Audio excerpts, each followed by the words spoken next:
Today, the Prime Minister weighed in with his thoughts about the place of trans athletes. I don't think that biological males should be competing in female sporting events, and you know, maybe that's a controversial thing to think, but it just seems to me to be sensible. Boris Johnson's position on this controversial topic is backed by a number of well-known sports stars. They include the retired British Olympic swimmer Sharron Davies, who has some strong opinions. So, Sharron Davies, you're very much in agreement with what Boris Johnson has said today about trans women athletes. Yeah, I mean, about 3 years ago, myself and 60 of my friends who were Olympic medalists and world champions wrote to the IOC and said, please do the science first before you change the rules on women's sport. Purely because all of the science that's there, that's peer-reviewed, shows that you can't mitigate, you can't remove all the male benefit. And we know that in Olympic sport, that ranges from about 10% up to as much as 30%, which is absolutely huge. You know, when women win those titles by tiny, tiny margins, and we spend millions every year trying to stop people from doping, from getting a tiny advantage. So it just seemed extremely hypocritical that we were able to throw women's sport so quickly under the bus. But do trans people not deserve the same opportunities as every other athlete? And to exclude them, is that not fundamentally unfair? But that is the irony of what the trans argument, and we're not excluding anybody. You know, I would be the last person that would want to see people excluded from sport. Sport's been in my life since I was 11 years old at international level, and I know what a wonderful thing it is. However, it does need to be fair. You know, sport by definition is exclusionary. So we have the under-10s race. We don't have 15-year-olds in it. We have all the different para categories, and those are there to create fair sport. We don't have bantamweights fighting heavyweights in boxing because that would be unfair. So to put males in female sport is unfair. At the NC2As, where we had Leah Thomas, which everybody is very, very aware of, who went from being 500th to first, we also had transgender men who were biological females racing, and they chose to race in the women's category. So it can be done, and Emily Bridges has also been racing for the last year in the men's category. So this is being inclusive. This is not banning anybody. It's just asking people to race where it's biologically fair. But testosterone levels have to be below a certain level for trans women to be allowed to compete in many sports. So, I mean, there are safeguards in place. What do you mean by safeguards? I mean, there are some rules that says that you have to either reduce the testosterone levels to 5 nanomoles or to 10 nanomoles in Leah Thomas's case. However, if I was to swim tomorrow morning and I had 5 nanomoles of testosterone in my system, I would instantly receive a 4-year ban. So that's how crazy that is. 5 nanomoles of testosterone per litre of blood is 5 times what most people have. Most women are under 1 nanomole. And we haven't had those for years and years and years, like somebody who's gone through male puberty.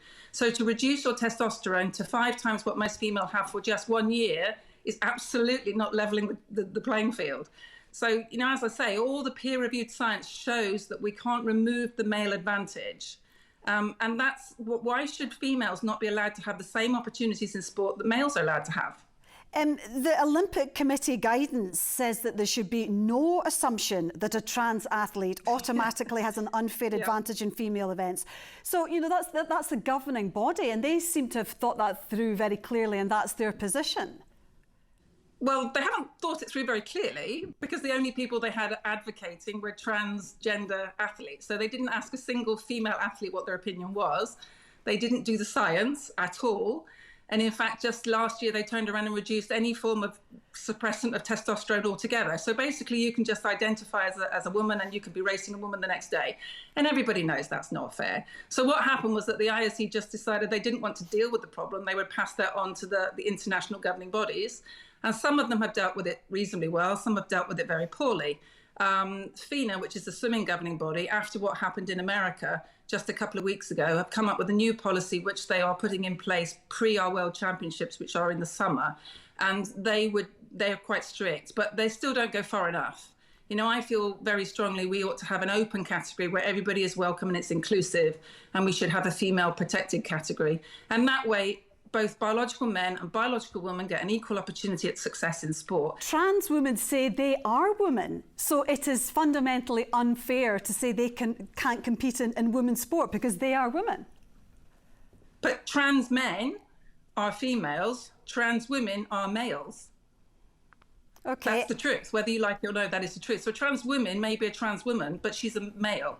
That is your view. It's also not too simplistic to say trans women have a biological advantage, because if you look at someone like Michael Phelps, you know, a champion in swimming, you know, he's double jointed, he's got this wingspan, and some people say he has an unfair advantage over other men.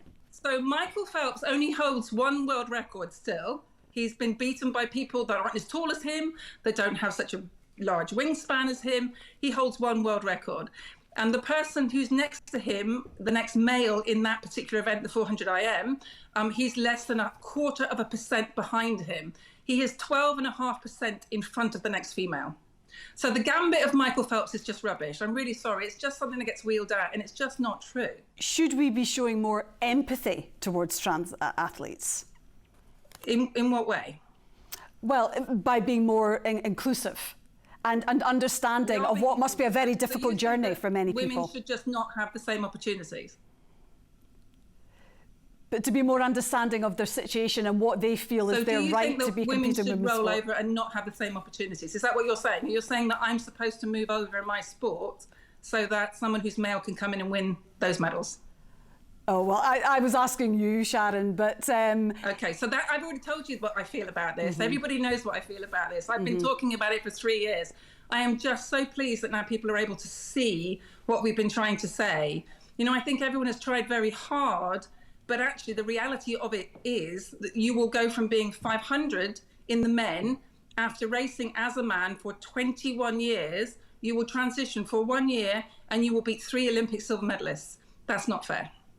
OK, and we're going to leave it there. But Sharron Davies, thank you very much indeed for joining us this evening.